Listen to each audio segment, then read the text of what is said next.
Ito ang makina natin ginagawa nung nakang araw.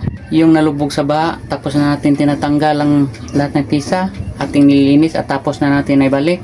Ayun, susubukan natin itatahi. Ilagay natin ito dito sa kinalalagyan ng isa. Pansamantala natin itong tatanggalin at ipapalit natin itong isa dito.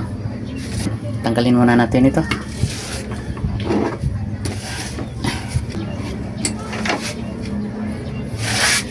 Tanggalin natin ito. You know.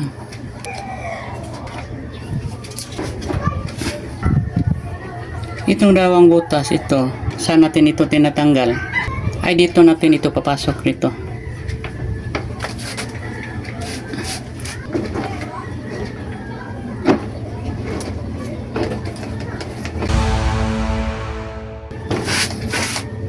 Subukan na natin itahi.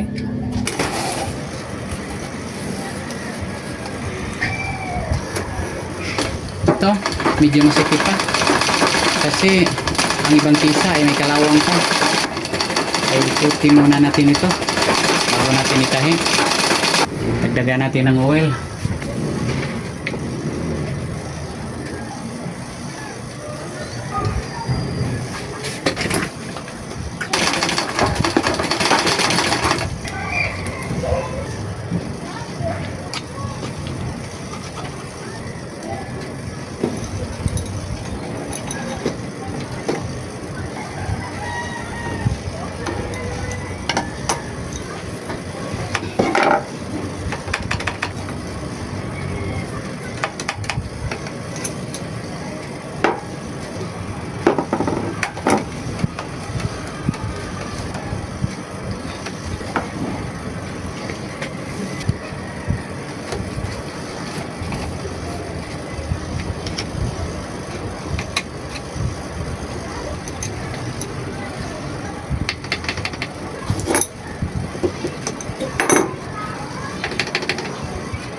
Dito dadagdagan natin ng oil sa shuttle case kasi meron pang mga kalawang.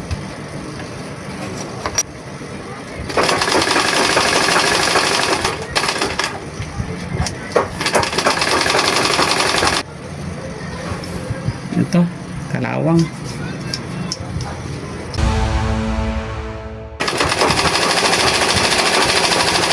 Hindi na lumalambot. Nangailangan pa ito na ipapatuloy pa sa kanyang papaikot.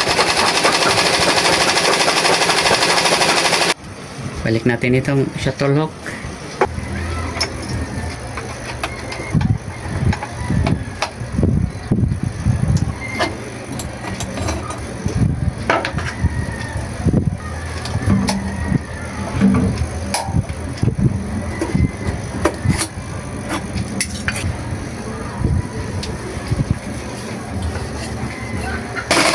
Malambot-lambot na.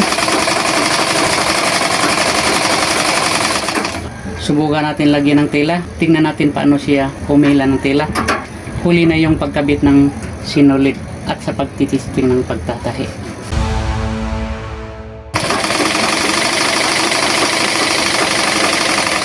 Okay naman. Maganda ang kanyang paghila. Ibig sabihin, tama ang angat ng kanyang ngipin.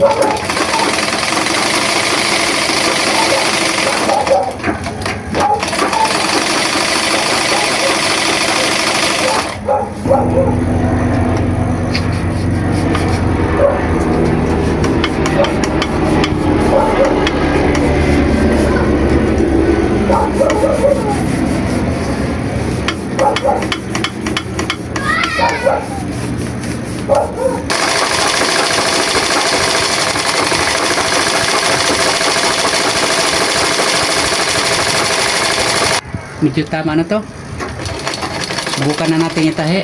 Pero bago pa, tingnan natin kung tama bang pagkakalagay ng karayom.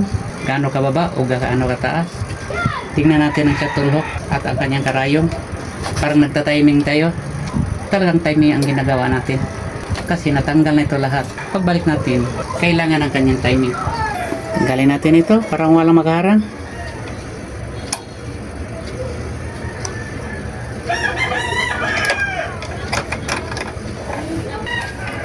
Yan, ilagay natin ito ang kaniyang shuttle hook.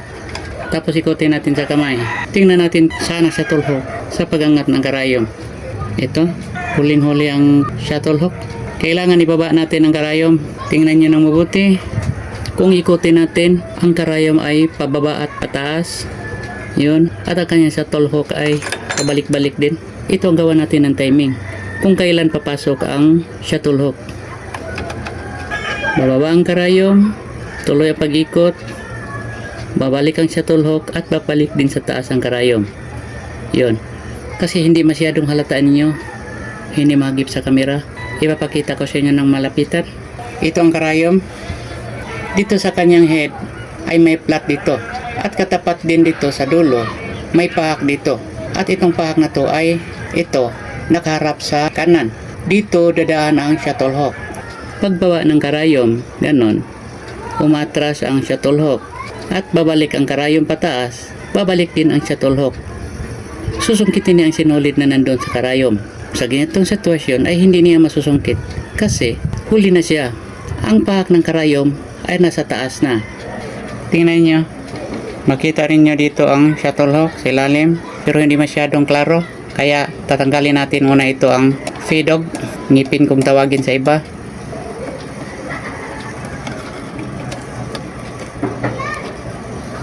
Ito rin, tanggalin muna natin ito. Ibalik natin ang shuttle hook. At ang kanyang cover para hindi malalaglag. Yan.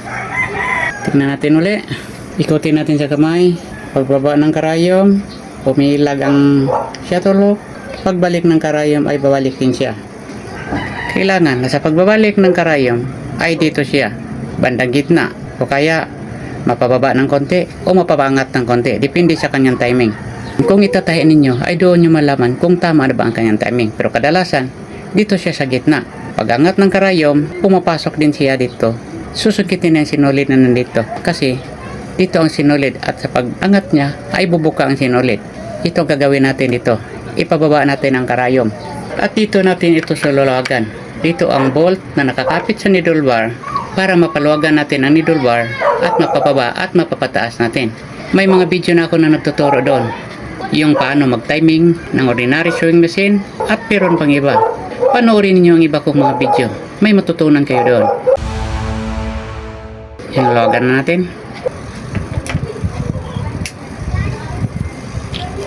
Yan na. Ulitin natin. Ikutin sa kamay. Pagbaba ng karayom, patuloy ang kanyang pag-ikot. Babalik ang karayom at babalik din ang shuttle hook. Susubukan natin itahi. Kung hindi siya maglaktaw, ibig sabihin tama ng kanyang timing. Pero kung maglaktaw, ibig sabihin may konti pang adjustin. Pwede ipababa ng konti, pwede ipataas ng konti. Pero sa ganitong sitwasyon, nandito siya sa gitna. Tamang-tama na yon. Kung maglalaktaw, kadalasan ipataas natin ang karayom. Pwede naman masusungkit niya ang sinulid kahit nasa baba siya. Yan ka-importante ang timing. Kunti lang adjust, pwedeng mag-iba na ang kanyang timing. Depende rin ito sa sinulid na ginagamit kasi medyo may sinulid na mayin natin. Kunti lang kanyang pagbuka. Hindi siya agad makuha ng shuttle hook. Yan. Kung mag-timing kayo ng makina, dyan kayo focus sa kanyang karayom at shuttle hook. Kasi ang karayom ang nagdadala ng sinulid, ang shuttle hook ay ang sumusungkit ng sinulid sa ilalim. Ngayon, ibalik na natin at subukan natin itahi.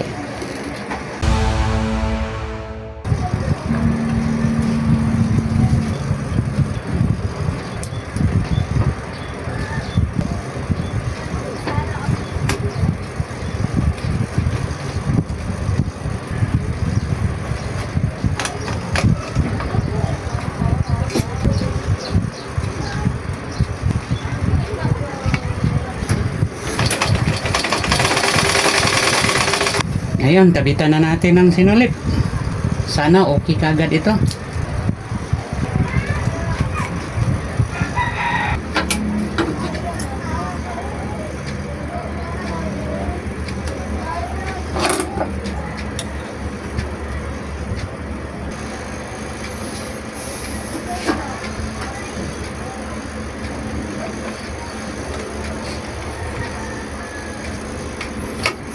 Ayan na, subukan natin.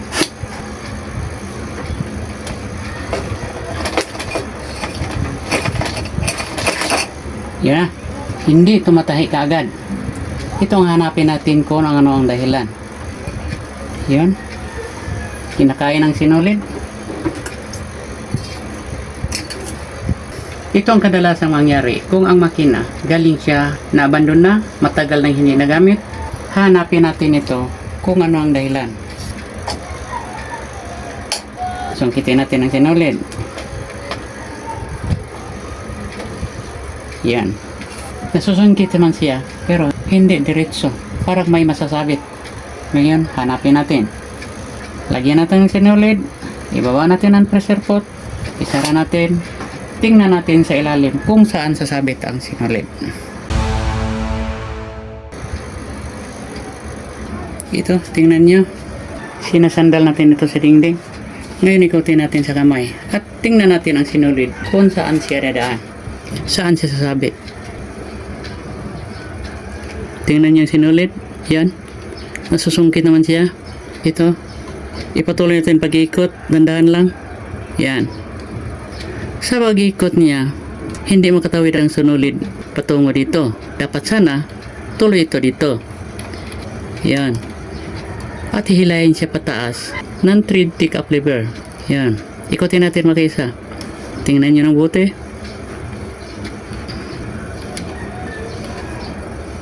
Yan. Itong sinulid. Nasungkit niya. Ituloy natin mag-ikot. Yan. Hindi siya makatawid. Ibig sabihin, magaspang ang kanyang shuttle hook o kaya ang babinkis o itong dalawa. Madali ang solusyon ay palitan ito. Pero pwede nyo itong linisin, steel brush. Huwag lang liha kasi lalong kumagaspang. Sa ganitong hahanapin, palitan na lang yung diretso. Ito, para ma-prove natin, subukan kong palitan.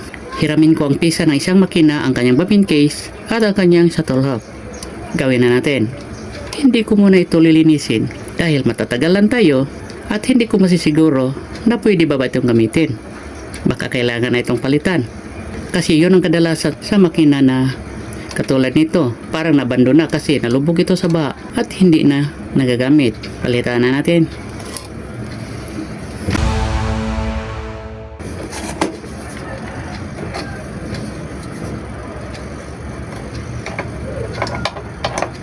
Itong kanyang shuttle hook at ang kanyang bobbin case. Gaspang na talaga dahil sa kalawang. Pero palagay ko, kung lilinisin natin na itong mabuti, steel brush natin, baka pwede pa. Pero sabi ko na, madali ang solusyon. Palitan natin ito. Hiramin ko ang pisa ng isang makina. Ito na. Ikakabit na natin. Sana okay na ito. Para hindi na tayo mahirapan.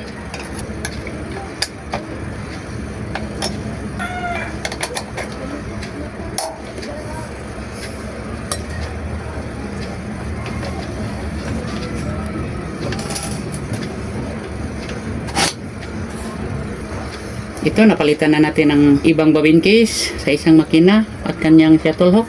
Subukan natin tahi, pero bago pa, tingnan natin muli sa ilalim. Tingnan natin muna ang galaw ng kanyang sinulid.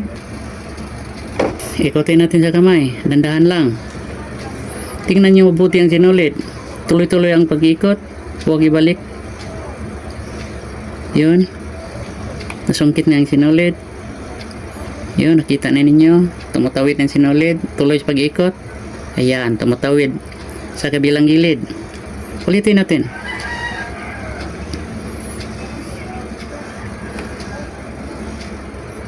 Yan. Palagay ko, okay na ito.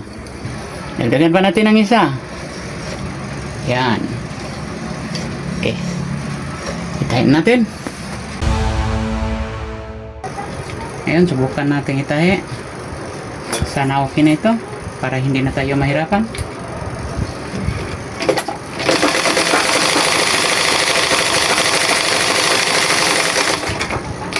Yan, okay na. Itong kanyang daan ng tahi. Maganda talaga. Isa pa.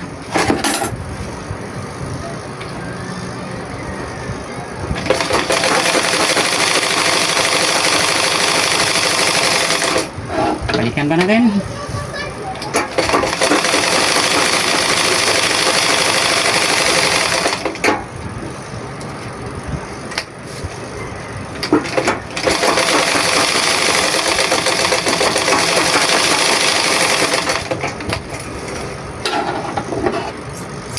Okay na talaga.